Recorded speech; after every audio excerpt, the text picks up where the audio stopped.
welcome to Good Grief, the podcast dedicated to demystifying and destigmatizing grief with compassion and humor. I'm Nikki. I'm an end-of-life doula and a grief coach in Columbus, Ohio. And today we are going to be talking about how to talk to somebody who is dying. This is a question I get asked a lot.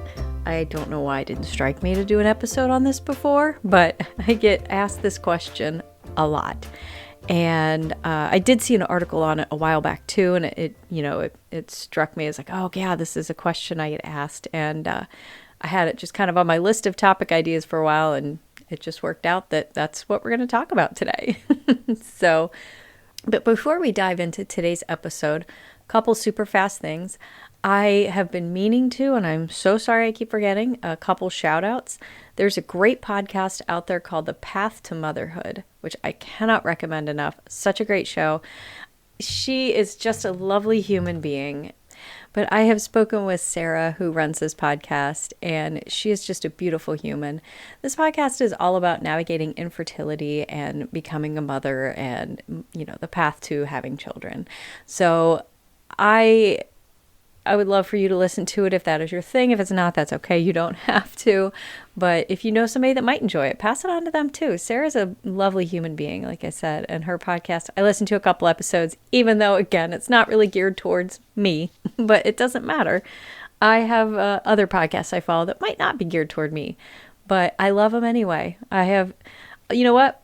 I'll go ahead and give another shout out to my dear friend Heidi B., who I've met several times. She lives here in Columbus. She's a divorce coach, divorce planner, and she has a podcast about divorce. And she's a comeback coach. It's really more about your life after divorce. And I'm well past my divorce, and I'm very happily into my second marriage now. But I still love her show. She has such cool guests on there, and she has such great stories about getting in touch with yourself and being a new you. So even though it's not really geared towards me, I still enjoy it. You can listen to podcasts if it's not really directed right at you. You're allowed. I give you permission. If anybody asks, you just say, Nikki the Death Doula says it's okay. All right. So there's 2 more podcasts you can add to your list if you are so inclined. But more importantly, listen to mine and share mine. Tell your friends about mine. Honestly, that's the best thing you can do for me. If you don't want to join my Patreon, if you don't want to give me any money, that's okay. Just tell somebody about my podcast. Share it on social media, or better yet, go in and leave a review for me. Leave a 5-star review. Leave a couple words about why you enjoy this show. That would help me out more than anything else. That is how people find me. So that's how these stupid algorithms work, you guys. It's the dumb world we're living in, but here we are. And since I mentioned it, I have to go ahead and bring up my Patreon real quick. Patreon.com/Nikki the Death Doula. Depending on which tier you sign up for, you get a shout out on my show. I'll say your name. I do have a new Patreon. Well, I had a Patreon and a returning Patreon. Hi, Tracy. Tracy's a lovely human and I love her to death. Hi, Tracy.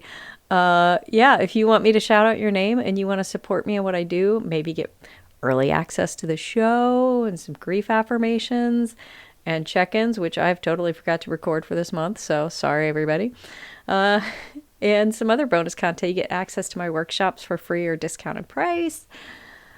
Go check that out, patreon.com/Nikki the Death Doula. Okay, enough of that. Let's dive in. So again, this is a question I get asked a lot as a death doula. How do I talk to somebody who's dying? And we're going to talk about this in different stages too, like how to talk to somebody who is recently diagnosed or recently starting hospice versus how to talk to somebody who is in active dying and are at their final days, hours, minutes. I don't know if I need to put trigger warnings on this episode. I'm kind of bad about remembering to do that sometimes, but obviously we're talking about death in this episode. So if that bothers you, I'm not entirely sure why you listen to a podcast about loss, but hey, maybe you're not comfortable with death, but loss is I don't know. I will not question it, but we are talking about dying. I'm not going to go into specifics, but know that. Okay.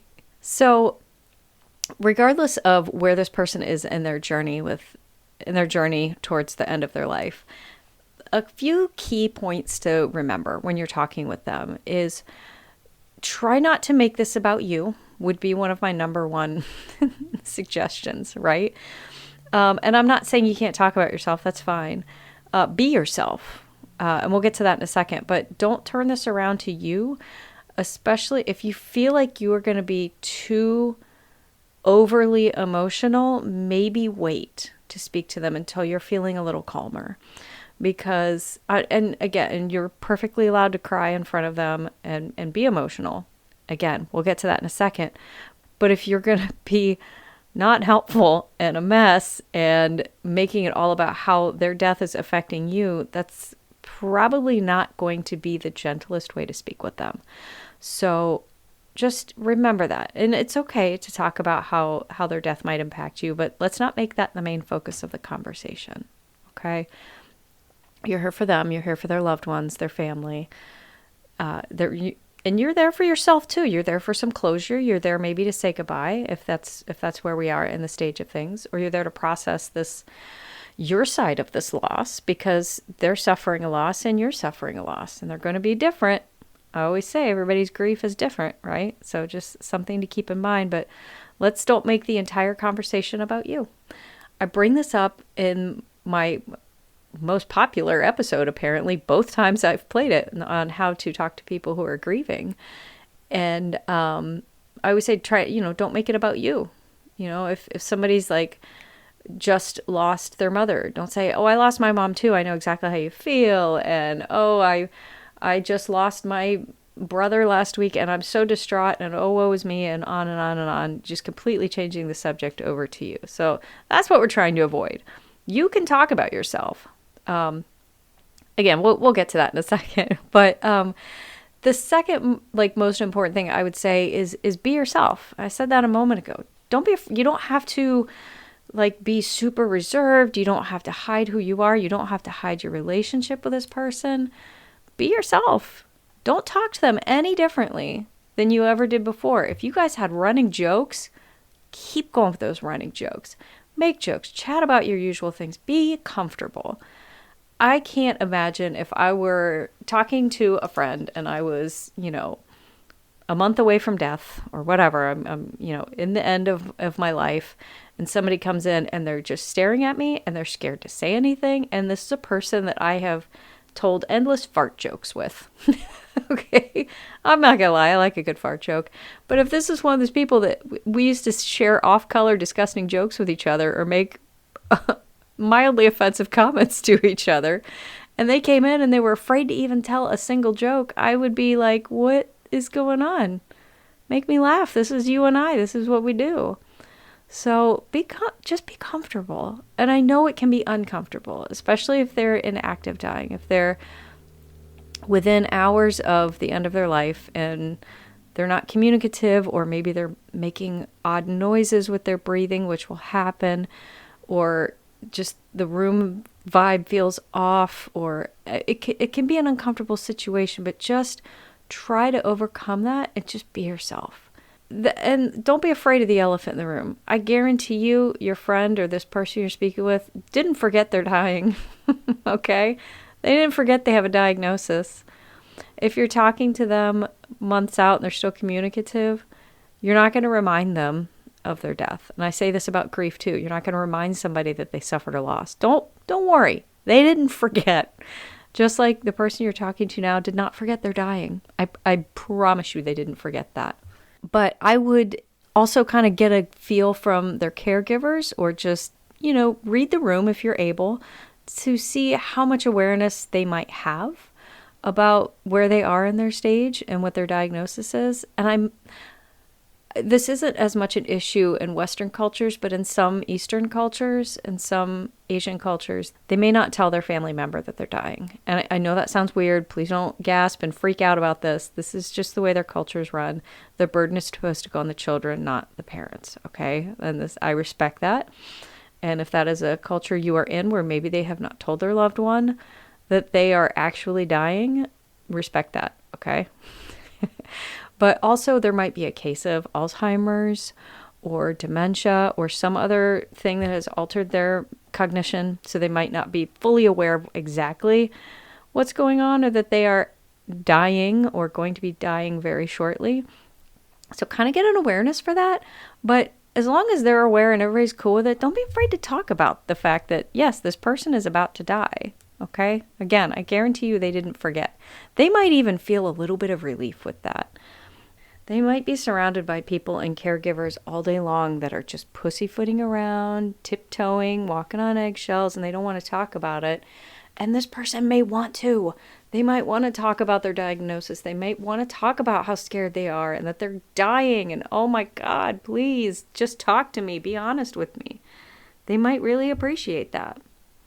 If your friend or the person you're speaking with is early on and they're, at diagnosis or just starting hospice, ask them how they feel about it. And this is going back to the, don't be afraid to talk about it. They didn't forget. Ask them how they're feeling. Like, are you doing okay with this? Like, how do you feel about, again, assuming they know they've only got a month left or 2 months left or 6 months left or a year. How are you feeling about your prognosis and your length of life left? Are you okay? So don't be afraid to ask them how they're feeling and if they're coping with it. Now with that, don't be afraid of them talking about it. If you can't handle them being blunt with you, maybe don't ask the question. But be prepared and again, going back to don't make this about you, be prepared to listen, okay? Just sit back and let them go. Let them talk. And again, if you are asking this question, ask it because you honestly care about the answer. A lot of times people might ask this in a dismissive way or just like, yeah, how you handling this? You okay? Oh, don't actually talk to me about it. If you're trying to be there to support them, do that. And the number one thing you can do, and I've mentioned this in my talking to people who are grieving, is just listen, let them talk. And don't try to fix this because surprise, there's not really fixing it. Honestly, the only fixing you can do is maybe helping them be more prepared, helping them feel ready about facing the end of their life. Just let them talk and don't try to fix the problem because you can't, okay? So if they are at a point where this is your final visit and you are saying goodbye and you're saying what will be your last words to this person, we're not writing novels here. None of us are Walt Whitman or insert your favorite author or poet here, okay? What you're saying to them does not have to be profound. You don't have to send them off with these perfect final words, okay? Because just let that go. After everything I've just said about how to talk to somebody when they're dying, don't make this about you. Don't make this, just be yourself, Tell them that one last fart joke, if that's your thing. Or just tell them how much they meant to you and how much you'll miss them and you love them so much. Just be yourself. Don't worry about getting those words perfect. Believe me, I've been around several people now and I have said some kind of maybe not perfect things. I've never said anything cruel or awful or anything, but believe me, I've said some dumb things to people who are dying. I can remember going to visit somebody when I was younger who I knew was going to pass, and I said, feel better. Or I think it was like, get some rest, hope you feel better, wow. Anyway, that was pretty stupid, but I'm like, I beat myself up. I was younger at that time, and I didn't know what I knew now. And I was at that point where a lot of people are, where you just don't know what to say. And when you visit somebody who's sick in the hospital, that's something you would say. Get some rest, man. Hope you feel better. Sorry you're going through this. You're going to come out on the other side. Well, I mean, this person may come out on another side, but not this one. So, but if you don't know what to say, don't say anything. Okay? This is the same with addressing somebody who's grieving. If you don't know what to say, you don't have to say anything. Sometimes your words will fail you. Sometimes we're without words, and that's okay. But don't force something and have it come out weird or forced or silly, okay? And again, if you are at that time and you're saying goodbye and you do break down and you do start to cry, that's okay. And, I said at the beginning, don't make this about you, but if you're genuinely really bereft in that moment, that's okay. They're probably used to it by now. If they've been saying goodbye to a lot of people, they've probably been hearing a whole lot of sobbing. Don't be afraid, and that's okay. Don't be afraid to hug them if that's a possibility, if they are you know, if you are able to touch them or hug them. We'll get to touching and hugging and all that here in just a minute, but it's okay if you can hug them, touch them, whatever your relationship comfort level is. And this is a good part for me to throw in why you might want to have an end-of-life doula or somebody you really trust around in your final days. I'm not a real touchy-feely person. I don't like to be touched a lot. I don't mind a hug at all, and I don't mind a hand hold here and there. I don't mind a shoulder touch, but I don't like lingering contact. It makes me uncomfortable. That's just who I am. I embrace that about myself, and I let people know this. If hugs go on 1 second too long, I start feeling real weird. If somebody wants to hold my hand for a minute, that's okay. If it goes on for a long time, I get real uncomfortable. That's just how I am, okay? I'm not a touchy-feely person, and I will really hope that that's respected if I'm unable to communicate for myself. If I'm in my deathbed and I can't say out loud, please stop touching me, I would hope somebody is present that knows that about me. So if you are one of those people, or if you love being touched a lot, if you like to have your feet rubbed or your hands touched, or, little scalp massages and stuff. Again, we're going to get to touching in a second. There's a little more about that, but go for it. Let the people around you know, I want that. I want people to touch me. I want people to climb in bed with me and hug me. I want people to lay next to me and not feel weird about it. That's okay. So since I kept saying we'll get to that, let's get to that right now. When it comes to things like touching and hugging and lying next to people who are dying, that's okay if they're okay with it. First of all, consent's everything, right? Make sure somebody in the room knows if that's something they're comfortable with or not, or for sure that that's something that was a relationship you had. But depending on what their diagnosis is, what they might be dying from, or even their age, things like touch and scents and sounds can be intensified a little bit. And there might be skin issues. So if you grab something, if you squeeze somebody's hand, or you're like giving, like I'm motioning, like you can see me doing like a little hand massage or a foot massage, be cautious with that, because if their skin is very thin, it could tear, and that can cause a whole lot of other issues. Okay. You ask permission if they are communicative, or ask permission of their caregivers before you do anything like that. But you can do things like brush their hair if that's what they like. Just remember to be gentle with things like that. Their hair might be brittle. It might be falling out. But put some lotion on them. Maybe they have a nice scented lotion they loved, or something that just feels good or has some aromatherapy to it, or some properties. Lip balm's a huge one. If they're in active dying, their mouth's going to be open a lot and their lips are going to get real dry. So don't be afraid to put some lip balm on them. And if somebody's one of those people that really wants to have their lipstick on, go ahead and do that. There's nothing wrong with that. And also, like, laying in bed with them, cradling them, touching them. Just remember that same thing. First of all, make sure that that's a relationship that you guys have, and that person is comfortable with that. Don't be afraid to do that. I can't imagine not crawling into bed with my mother if and when she's on her deathbed, and just snuggling up next to her, because that's my mommy. Okay? But also, again, be careful. Okay? If they're in hospice and they're dying, there's not going to be tubes. There's not going to be IVs or anything you have to worry about. So don't worry about that. But just be cautious of skin, or if they've been lying for a while, they may have bed sores that are uncomfortable. So jostling them too much could tear their skin. So just be in communication with their hospice team or their doula. Okay? Communication is key. Consent is key. But as long as all that's a go, do it. Now, I've kind of given both sides of a lot of these things on if they're, in diagnosis or in active dying. Let's go down and talk about when people are in active dying. If they are at that point where they're at the end of life, when you approach somebody in a room, tell them who you are, that you're there, let them know you're there. They can hear you. That's another question I get asked a lot, is that, can they hear me? Yes, they can. They can absolutely hear you. Sometimes if they can't verbally respond, they might physically respond to you. We get, as doulas and hospice workers, we get really used to seeing those tiny nonverbal cues, and we can see those that you might not be able to see, especially if we've been watching them for days on end. You get to know their little cues. But talk out loud so that they can hear you.